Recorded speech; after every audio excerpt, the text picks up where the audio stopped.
So here's a quick sneak peek of today's episode.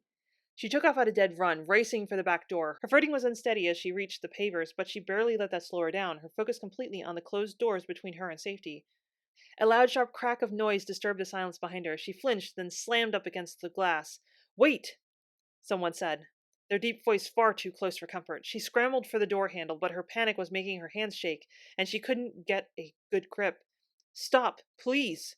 She ignored the words, instead yanking on the handle the moment her fingers finally curled around it. But it didn't budge, instead rocking back and forth in its frame. Hi, my name's Danielle Forrest, and on this channel I do videos about myself, my writing, and anything related to those topics. Today we are doing episode 9 of Fated Mates of the Drakoan. Last time on Fated Mates of the Drakoan, Jess had just spotted an alien outside of her window. Let's see what happens next. "Jess, what's wrong?" She heard the words, but for the life of her, she couldn't tell who had spoken them. Her ears were ringing with her own scream and the pounding of her heart in her chest. He was staring at her through the window, and she couldn't take her eyes off him. How can he be here? How did he find me? But those questions were irrelevant. What was more important was that he had found her. He was here. And she still didn't know if he was a good guy or a bad guy. Considering he followed me home, I'm leaning toward bad guy. "Jess?" Someone touched her shoulder, and she jumped. "Sorry," she said, finally looking away and over at Amanda, who was staring at her with concern in her eyes. Jess turned back to the window, and her heart lurched in her chest. He was gone. She jerked forward, Amanda's hand slipping from her shoulder, and scoured the scene for any trace of him. But her view from the window was still and quiet, not a person in sight. Did I imagine it? "Jess?" She opened her mouth, her impulse being to tell the truth, but what was the truth? She snapped it closed again, starting to question her own sanity a little. No one else has seen them. The panic and urgency she'd been feeling slowly drained out of her as the moments ticked by, and she gave the vista one final peruse, not sure if she hoped she would see him or not see him. Am I losing my mind? She didn't think she was, but could you ever be certain? Jess turned away from the window, taking in the expressions of concern on her friends' faces. In that moment, she knew she couldn't tell them what she'd seen. So instead, she shrugged, trying to smile and laugh it off. "I guess I'm just a little jumpy." Amanda leaned in, wrapping her arms around her and hugging her, then rocking her back and forth as she always seemed to do. "It's okay. We've got you. Nothing bad's gonna happen, no matter how scary it is outside. Anything could happen. Yeah, like an alien following you home." She didn't say it, though. Amanda leaned back. "But here you're safe." She smiled. Jess wanted to contradict her, but she also didn't want to scare her friends, especially if it really had been a figment of her imagination. So instead, she said, "I just need some time to myself." She shrugged out of Amanda's hold, then looked around her. "See you guys in the morning?" Amanda nodded, a fragile smile on her face as Jess turned away, intending to go up to her room. But she stopped at the bottom of the stairs, a thought occurring to her. A lot of the windows are open. Even the ones that were closed weren't exactly military grade. She could break one with very little effort.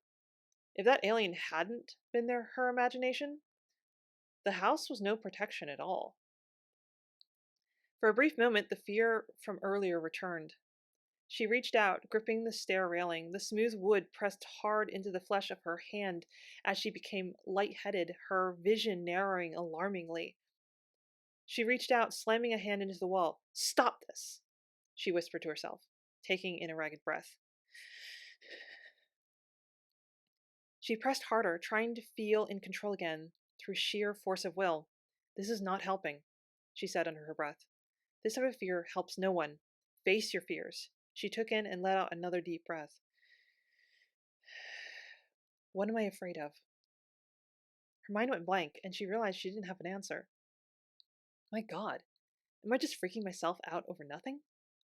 With that thought, the tension in her body suddenly dissolved.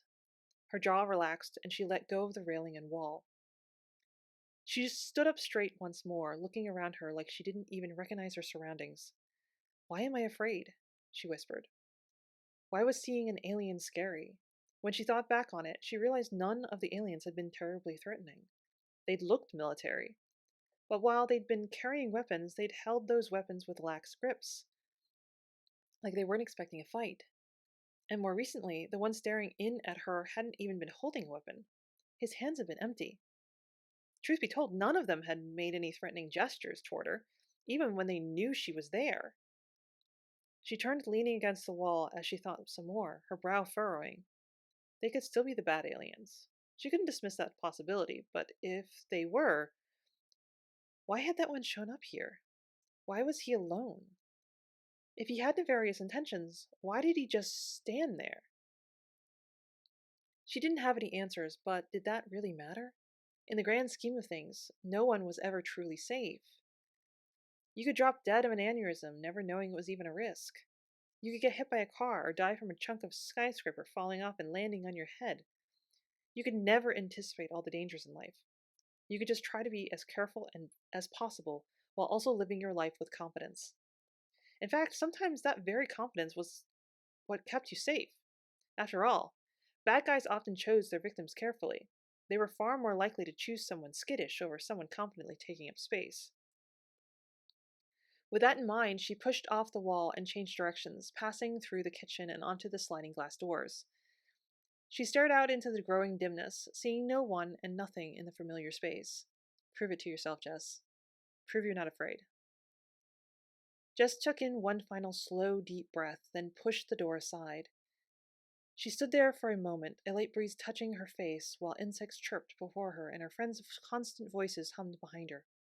If she were letting fear get to her, she could have been alarmed by the shadowy corners, imagining all the things they could conceal.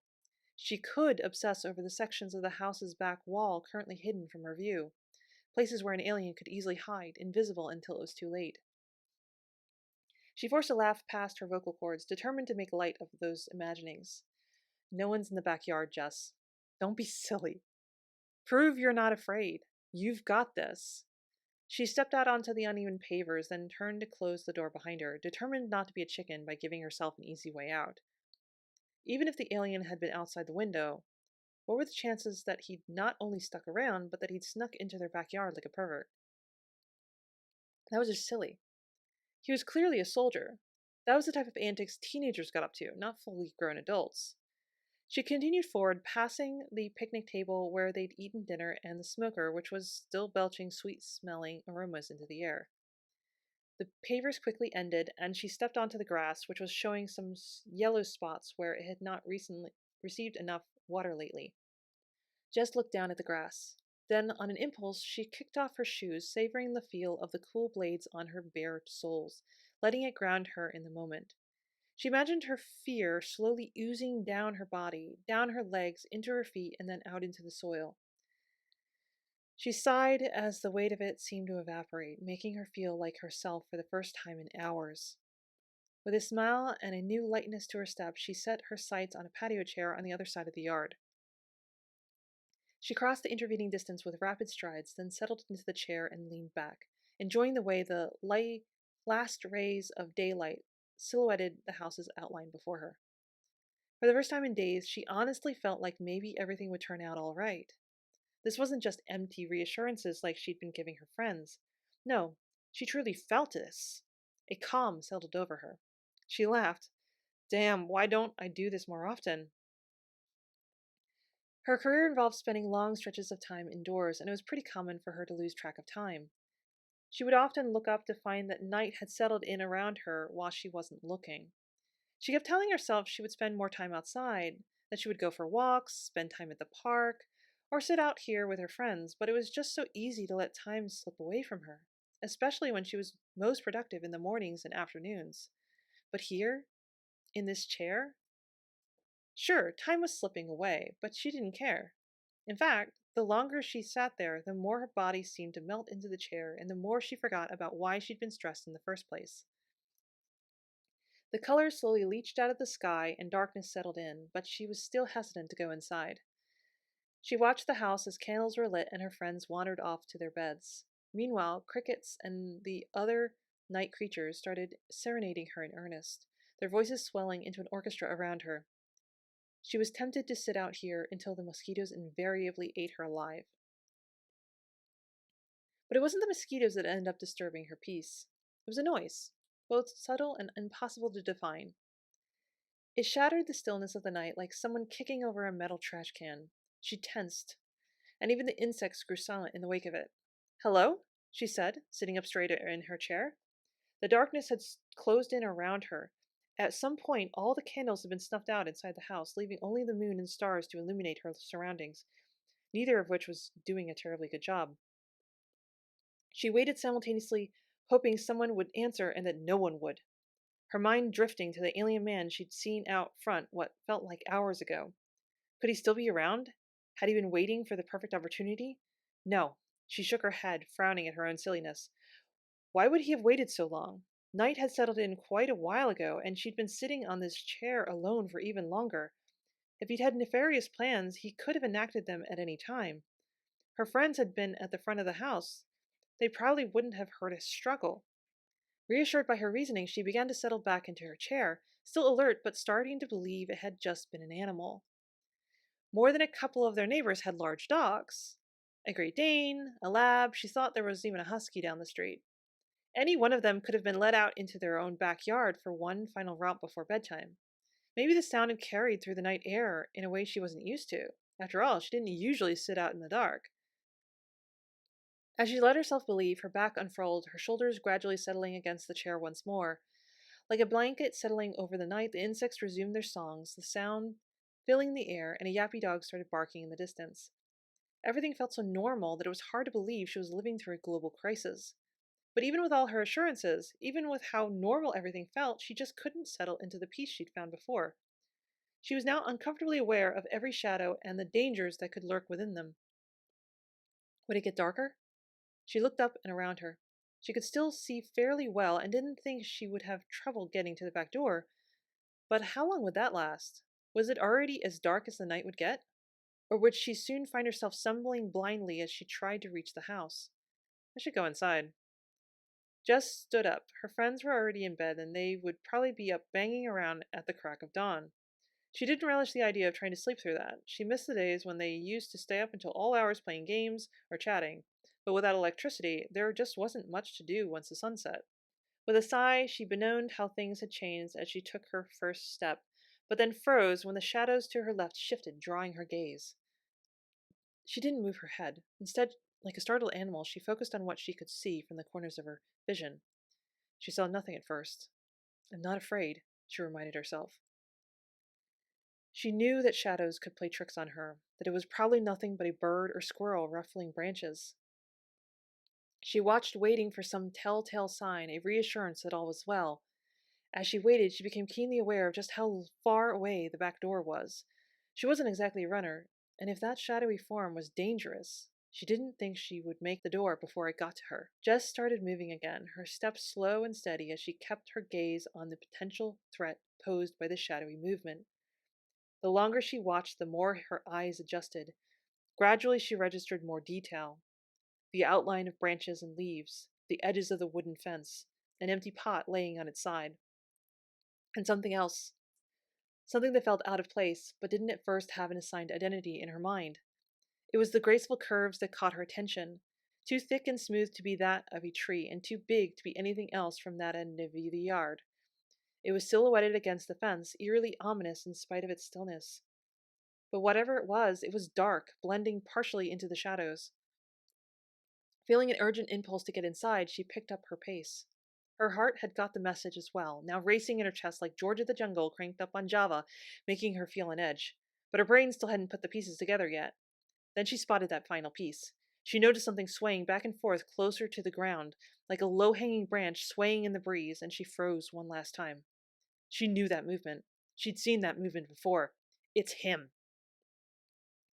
She took off at a dead run, racing for the back door. Her footing was unsteady as she reached the pavers, but she barely let that slow her down, her focus completely on the closed doors between her and safety. A loud, sharp crack of noise disturbed the silence behind her. She flinched, then slammed up against the glass. "Wait!" someone said, their deep voice far too close for comfort. She scrambled for the door handle, but her panic was making her hands shake, and she couldn't get a good grip. "Stop, please!" She ignored the words, instead yanking on the handle the moment her fingers finally curled around it. But it didn't budge, instead rocking back and forth in its frame. Shit! I forgot. She tried again, but finesse was outside of her skill set at the moment, and it rocked again, but didn't open. Damn it! She turned around. He was practically right behind her, his form looming impossibly large and backlit by the moon, but she could see nothing but his shadowed outline. Her entire body ran cold, and for a moment she could barely breathe. She pressed back against the smooth glass of the sliding door, her hand losing its grip on the handle. What do I do? He was too close.